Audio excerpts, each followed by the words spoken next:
Kembali bersama kami dalam segmen Energy Corner dan saat ini masih bersama kami langsung dari studio CNBC Indonesia Vice President Director and CFO dari PT Energi Mega Persada Tbk Bapak Eduardus Ardianto. Pak Edo, kita lanjutkan kembali diskusi kita begitu ya. Tadi sudah membahas berkaitan juga dengan kinerja di sepanjang tahun 2023 dan juga targetnya untuk tahun 2024. Tapi mungkin bisa digambarkan juga dan dielaborasi begitu karena di tahun 2024 EMP menyiapkan capex sebesar 150 juta dolar Amerika Serikat atau setara dengan 2,32 triliun rupiah begitu ya. Mungkin bisa digambarkan untuk apa capital expenditure ini akan digunakan. Baik. Jadi dari total capital expenditure sebesar 150 juta dolar itu kami akan alokasikan untuk kegiatan pengeboran baik sumur-sumur eksplorasi dan sumur-sumur pengembangan. Ini merupakan rangkaian kegiatan lanjutan dari tahun 2023 yang kita lakukan tahun lalu. Itu sekitar 55%. Kemudian sekitar 25% itu kami akan anggarkan untuk kegiatan seismik 2 dimensi dan juga 3 dimensi, di mana mudah-mudahan kita bisa dapat menemukan cadangan-cadangan baru untuk bisa menambah total cadangan perusahaan. Sisanya sekitar 20% kami akan alokasikan untuk pembangunan fasilitas dan modal kerja lainnya. Nah, di mana seluruh kegiatan ini kami akan lakukan dalam rangka untuk meningkatkan produksi dan juga menambah jumlah cadangan.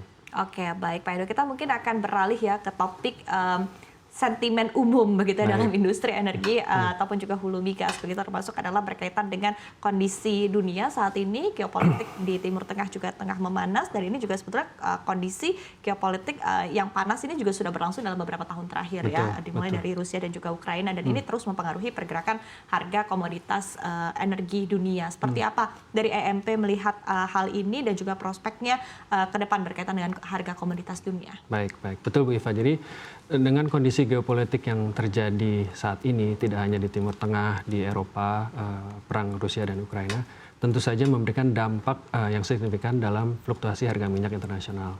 Kita lihat bahwa dari 3 tahun terakhir, harga minyak sempat $60, $90, $100, sampai sekarang mungkin di range antara $80. Jadi dampaknya sangat berasa sekali. Namun untungnya EMP sebagai perusahaan yang produksinya didominasi oleh gas dengan harga yang lebih stabil meningkat, jadi kami bisa menjaga pendapatan perusahaan lebih konsisten. Jadi kami harapkan dengan kondisi geopolitik yang mudah-mudahan bisa cepat selesai, fluktuasi harga minyak bisa lebih minimal. Oke, baik. Nah, itu tadi dari global begitu. Tapi kita tarik lagi ke dalam negeri begitu. Anda sendiri melihatnya untuk industri hulu migas di dalam negeri ini sendiri seperti apa kondisinya saat ini? Apalagi juga kita menghadapi tahun politik tahun ini, tahun 2024. Kita ketahui juga dari sisi industri hulu migas ini juga regulasi sangat penting tentunya ya, karena ini berkaitan juga untuk jangka panjang, dan di tengah pergantian kepemimpinan juga akan ada kemungkinan begitu ya, nanti regulasi akan berganti lagi ke depannya. Tapi seperti apa mungkin Anda melihat hal ini Pak Edo, dan strategi yang dilakukan oleh perusahaan juga begitu untuk menghadapi dinamika yang ada baik secara global maupun juga domestik? Betul. Jadi kami sebagai perusahaan migas di Indonesia tentu saja harus memonitor keadaan faktor-faktor eksternal ya, maupun di luar negeri maupun dalam negeri. Namun kami harapkan bahwa prospek industri migas di Indonesia masih menarik, terutama dengan target pemerintah dalam mencapai produksi 1 juta barrel dan 12 miliar kaki kubik di tahun 2030. Diharapkan kami selaku pelaku industri migas dapat membantu pemerintah dalam mencapai target tersebut. Namun tentu saja kami mengharapkan bantuan dari pemerintah bisa berupa regulasi ataupun policy yang mendukung, pemberian insentif tambahan, mungkin kemudahan akses ke teknologi ataupun sumber daya, sehingga kami sebagai pelaku migas bisa bersama-sama membantu pemerintah dalam mencapai target tersebut. Baik, karena memang diperlukan upaya dari berbagai pihak ya, untuk bisa membantu pemerintah mencapai target untuk lifting migas begitu ya setiap tahunnya. Nah, kemudian di satu sisi kalau kita lihat Pak Edo, memang dalam beberapa tahun terakhir ada fenomena begitu ya, bahwa pelaku industri migas yang asing begitu banyak yang hengkang atau keluar dari wilayah kerja di Indonesia begitu. Nah, apakah dari EMP ini sendiri mungkin tertarik begitu untuk menggantikan posisi dari pelaku migas asing ini? Ya, tentu saja apabila ada kesempatan untuk EMP bekerja sama ataupun mengakuisisi wilayah-wilayah kerja baru yang mungkin ditinggalkan oleh asing, ataupun bekerja sama dengan kontraktor yang sudah existing ada di Indonesia itu kami akan lakukan. Oke, apakah ada note tersendiri begitu ketika IMP akan masuk menggantikan asing? Apakah ada mungkin concern tersendiri hal-hal yang ingin disampaikan kepada pemerintah, Pak Edo?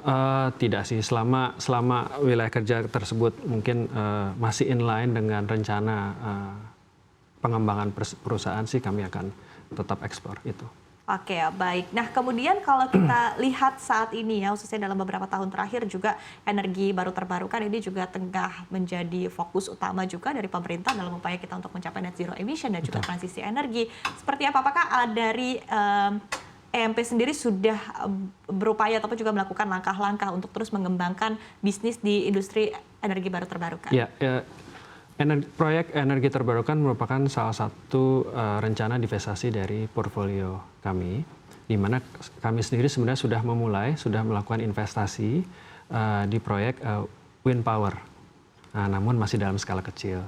Nah, tidak menutup kemungkinan bahwa kedepannya kami akan melakukan investasi di proyek-proyek energi terbarukan lainnya, selama masih sesuai dengan rencana perusahaan. Oke, apakah memang ada target tersendiri untuk penggunaan ataupun juga pengembangan di energi baru terbarukan jenis apa dan mungkin di wilayah kerja mana? Apakah memang sudah ada target-target atau rencana tersendiri? Betul, mungkin di antara beberapa pilihan yang ada, selain kami sudah memiliki wind power, mungkin kami akan masuk kepada solar panel ataupun geothermal.